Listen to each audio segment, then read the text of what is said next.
Tired of juggling projects with sticky notes and endless email chains?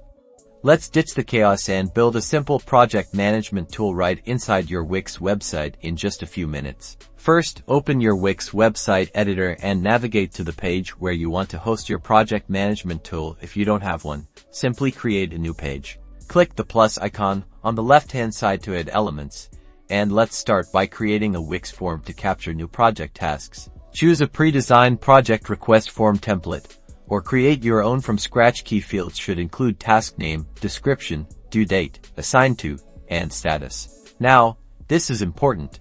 Connect your form to a Wix database. Click on Connect to Data within the form settings. This will automatically store all submitted tasks. Wix will guide you to create a new database collection. Name it something descriptive, like project tasks. Make sure the fields in your database match the fields in your form: task name, description, due date, assigned to, and status. Next, add a Wix Table Element to your page. This will display the data from your project tasks database. Connect the table to your project tasks database. Configure the table columns to display the relevant information from your database fields. To easily update the project's status, use the status field in the table to create a drop-down menu for each task. Options can include to do, in progress, completed, and blocked. And there you have it, a basic project management tool built within your Wix website. Now your team can easily submit tasks, track progress, and manage deadlines all in one place. Make sure to subscribe for more quick and easy Wix tutorials.